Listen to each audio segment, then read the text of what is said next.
What's up, everybody? Welcome back to a brand new video. It's everybody's favorite Big Papa Hunter Avallone.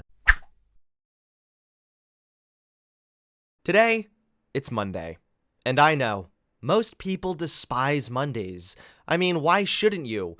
It's the beginning of another week in this God-abandoned, depraved world we all must live in. Being the empathetic and kind-hearted person that I am, I decided I would give you guys a Monday video that can start with a little bit of a chuckle. Now, of course, the second story we're going to be covering, it might give you a chuckle, but there's also a good chance it'll give you a frown as well. The second story, a little more on the serious side, but why don't we kick off today's video with The Clown Show, aka Mike Lindell. Honk honk. We all know who Mike Lindell is, right? Remember this guy?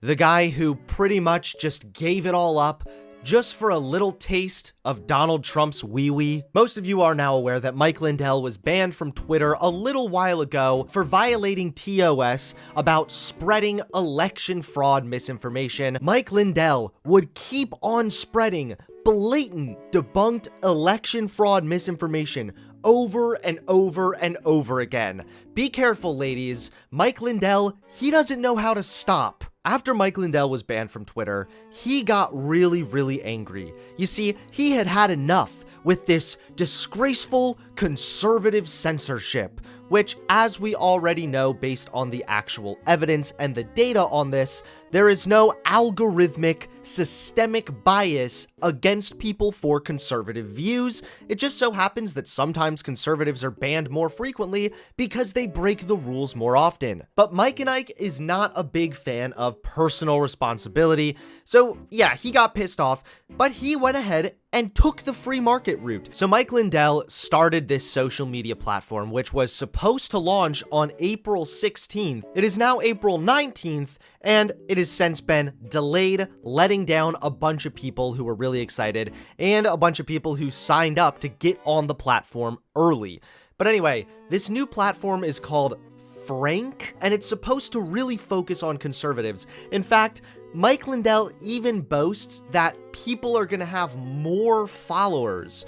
Like, what does that mean? You mean that there's going to be more people using your social media platform? Or do you mean that you are literally going to give more followers to conservatives? Developed in the months since the 2020 election, Lindell has described the project as a combination of print, radio, and TV, offering both text posts and live stream capability. Perhaps the strangest promise is that conservative personalities will have significantly more followers on the fledgling network. But okay, this sounds kind of interesting. Maybe I would sign up for it, but hold up.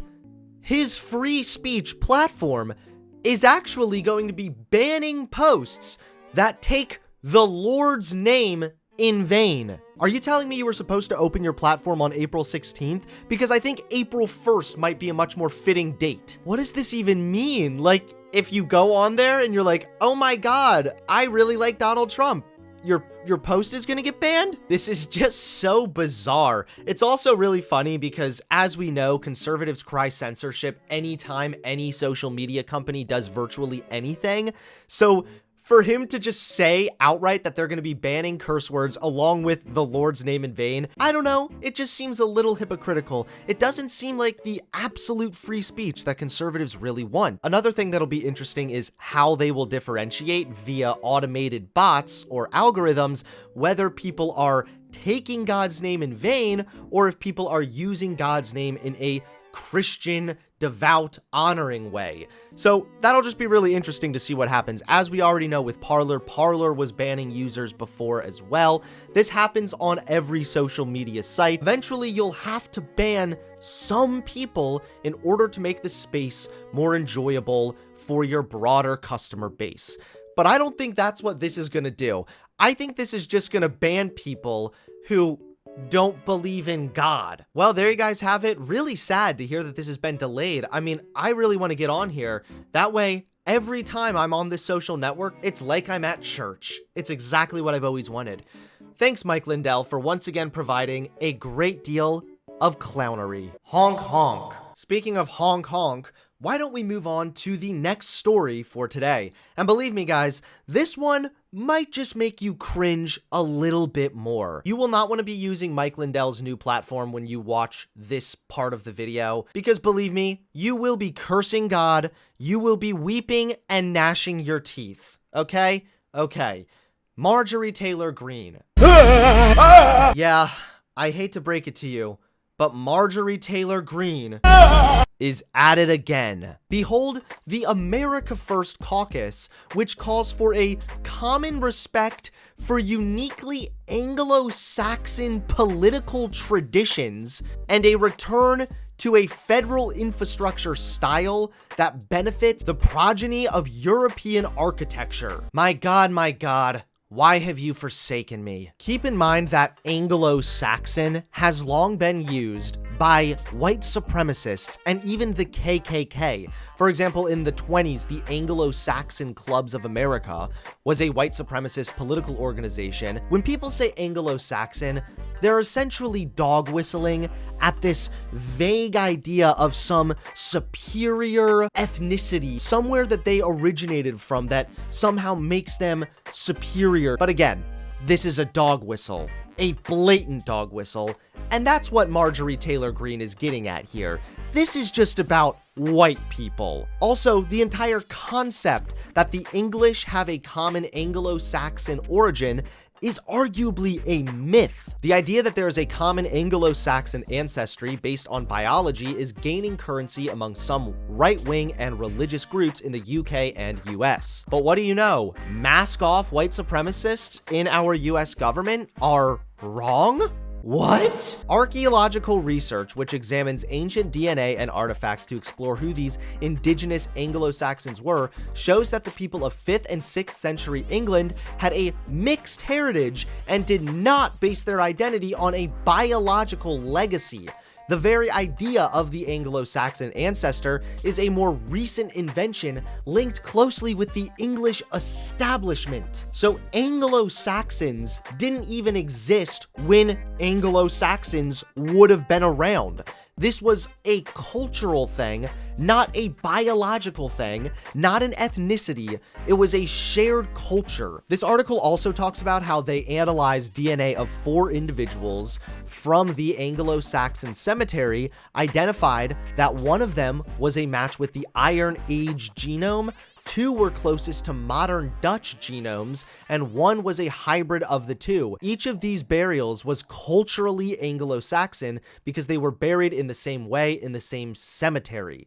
So again, there was no biological unifier here. White supremacists want there to be some kind of biological ethnic superiority about white people or something. They want it so bad, but it's just not there. It doesn't exist. Marjorie Taylor Greene, work out your daddy issues and stop trying to compensate for your massive amount of insecurity by trying to take pride in some vague, non-existent Anglo-Saxon white people label. It is literally the cringiest thing I've ever seen. So now that we know that Anglo-Saxons basically didn't exist, at least not in the way that Marjorie Taylor Greene is trying to get at, it was more of a cultural thing. So what does this mean? Common respect for uniquely Anglo-Saxon political traditions. Common respect for what? Colonization? Slavery? What are you talking about? Another thing that's important to remember is if you look at surveys, you'll see that people that could be defined as Anglo-Saxon, people who define themselves as being from England, 100%, those people only make up like 7% of the overall American population. There is so much to America. Do you really think that America was built by uniquely Anglo-Saxon political traditions? What this is a bunch of incoherent nonsense trying to dog whistle that they want something unique for white people because they believe that white people are unique. But what this is right here, being incoherent, appealing to tradition, this is fascism. Now, later this week, I'm going to be doing an in-depth video essay on fascism, so please stay tuned for that. We're really just touching the tip of the iceberg right now, but one of the first common features of fascism is the cult of tradition. One has only to look at the syllabus of every fascist movement to find the major traditionalist thinkers. This hyper fixation on tradition, on preserving tradition, we see this from a lot of neo-Nazis nowadays also. Now let's look at this part. A return to a federal infrastructure style that befits the progeny of European architecture. This too, even though it might not look like it, is a dog whistle. This sort of obsession over European architecture has long been a tendency of fascistic regimes. A lot of fascists just fetishize so hardcore about this European Anglo-Saxon architecture or whatever, because what it really comes down to is they believe that that is a statement of white culture. They believe that that is some kind of heritage, something that belongs to white people, and they believe that if white people feel a connection to their culture, they're more willing to fight for their culture. It also ignores the fact that modern architecture serves a purpose. Architecture is supposed to be unique and diverse to sort of suit the communities where you're building things, obviously. So this massive boner about European architecture is also a really fascistic tendency that I for certain have noticed a lot online, and now that you're aware of it, you might even notice it more also. It's just really weird, and again, it's rooted in this white culture, white superiority kind of idea that is just meant to do nothing but reinforce dumb fuck ideas. Well, there you guys have it. I know, Monday really sucks, but hopefully seeing my beautiful, luscious white face has made your Monday just a little less sucky. Please give this video a like, comment below, and subscribe to the channel, and I'll see you all soon. Peace.